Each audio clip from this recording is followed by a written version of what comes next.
ना चाहते हुए भी प्रेस कॉन्फ्रेंस करते हैं ताकि उनकी जगह बनी रहे राजनीति में। ऐसा ही आज एक press conference Bharatiya Janata party के प्रदेश अध्यक्ष आदरणीय बाबूलाल मरांडी जी की तरफ से हुआ। काफी चिंतित दिखे। चिंता इस विषय का था कि जो अरमान पाले हुए थे कि हेमंत बिश्व शर्मा और शिवराज सिंह चौहान यहां प्रवास करके बाबूलाल जी को मुख्यमंत्री बनाएंगे और उसके बाद उनके द्वारा इस राज्य का संचालन होगा, कैबिनेट में निर्णय लिए जाएंगे और कैबिनेट के निर्णय का अनुपालन होगा। लेकिन जब सपना चकनाचूर हो जाता है तो लोग कई तरह के बहाने ढूंढने लगते हैं। पहले कहा गया कि हम लोग सरकार को सहयोग करना चाहते हैं। बाबूलाल जी ने तो हनीमून कहा था, उनको ये शब्द हमेशा से पसंद है कि सरकार का भी हनीमून पीरियड है, ये समाप्त होने के बाद हम कुछ बोलेंगे। और आज उन्होंने कहा कि हम ना चाहते हुए भी बोल रहे हैं। बाबूलाल जी खुद इस राज्य के प्रथम मुख्यमंत्री रहे हैं और कैबिनेट में कई फैसले उनके द्वारा लिए गए।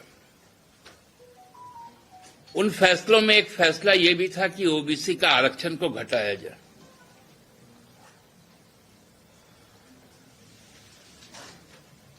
उसी तरह विगत 7 जनवरी को हेमंत बाबू के कैबिनेट ने एक फैसला लिया कि भाई कई राज्यों में राज्य सरकारें अपने मर्जी से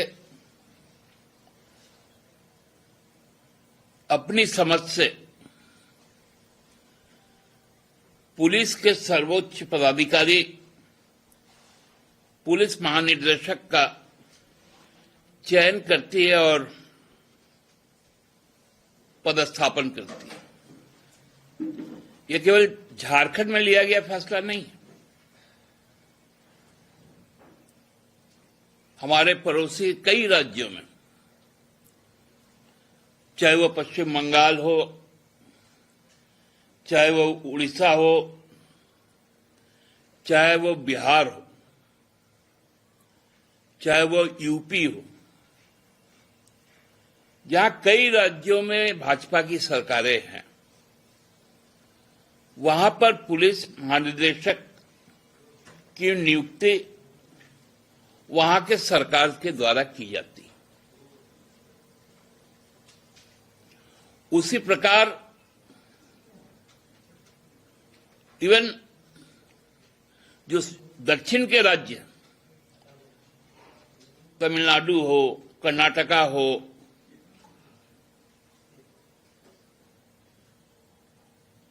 आपको आंध्र प्रदेश हो, तेलंगाना हो, केरला हो,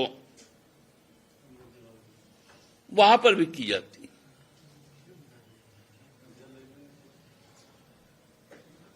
गुजरात में भी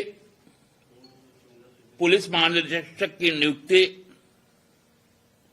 और राजस्थान में भी वहां की राज्य सरकारों द्वारा की जाती। ये एक अलग परंपरा था कि झारखंड सरकार पूर्व में 3 नामों का पैनल भेजती थी और उसके बाद उस पैनल से कोई सिलेक्ट होकर आता। अब वो प्रथा समाप्त कर दी गई और यह निर्णय कैबिनेट का, और कैबिनेट का निर्णय इसलिए है क्योंकि इस कैबिनेट को जनादेश प्राप्त, आपको नहीं है बाबूलाल जी, आपको जनादेश है विपक्ष में बैठने का। साथ साथ जनादेश ये भी है, और आप सुप्रीम कोर्ट का हवाला दे रहे थे। सुप्रीम कोर्ट ने कहा कि भाजपा को नेता प्रतिपक्ष चुन लेना चाहिए। बाबूलाल जी, सुप्रीम कोर्ट के कहने के बाद आप नेता प्रतिपक्ष क्यों नहीं बना पा रहे? हमने तो डीजीपी बनाया कैबिनेट का डिसीजन पे। अभी सत्र भी आहूत हो गया, इसी महीने से 24 तारीख से शुरू होगा।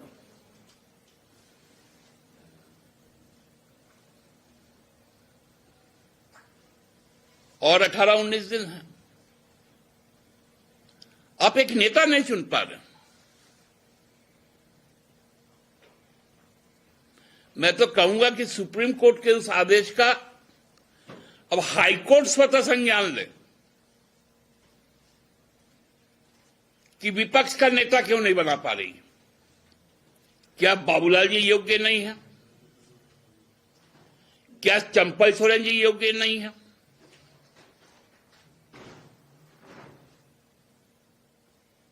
क्या सीपी सिंह जी योग्य नहीं है?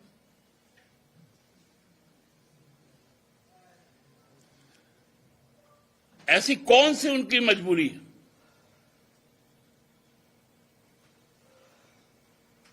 उनकी पार्टी राष्ट्रीय अध्यक्ष नहीं चुन पा रही है। यहां विधायक दल अपना नेता नहीं चुन पा रहा, और बाबूलाल जी को कैबिनेट के डिसीजन से तकलीफ हो रहा। आज अखबार में पढ़े, मुख्यमंत्री ने केंद्र सरकार को ब्यौरा भेजा था 1,36,000 करोड़ का। सार्वजनिक रूप से सरकार और पार्टी ने बताया था कि 1,36,000 करोड़ रुपए किस चीज का है। आप उस पर फिर से बोलते हैं, क्योंकि वो आपको बने रहना है अखबार में, 2 कॉलम न्यूज आ जाए,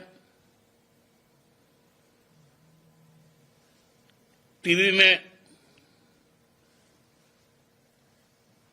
30 सेकंड से लेकर 90 सेकंड तक आपको दिखाया जाए।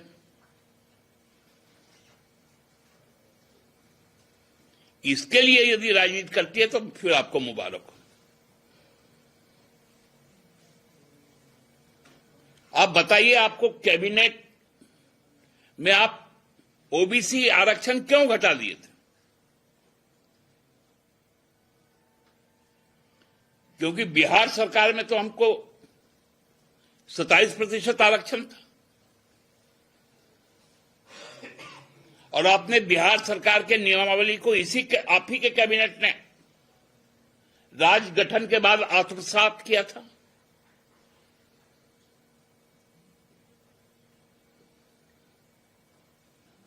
उनको मलाल कैबिनेट ना फॉर्म करने का है, क्योंकि जो उनको आसाम से और दिल्ली और मध्य प्रदेश से जो आए थे और चुनाव को जिता दिए थे, उस चुनाव तो हार गए। अब उनको कैबिनेट नहीं है। मैं भारतीय जनता पार्टी के राष्ट्रीय नेतृत्व से एक बहुत नम्र निवेदन करूंगा कि अपने विधायक दल का एक कैबिनेट बना दे और विपक्ष की तरफ से बाबूलाल जी को या सीपी सिंह जी को या चंपई सोरेन जी को मुख्यमंत्री बना दे, अर्थात नेता सदन बना दे, नेता विपक्ष बना दे। अमर उजाला जीवांजलि के सारथी की मदद लें और महाकुंभ में स्नान जरूर करें।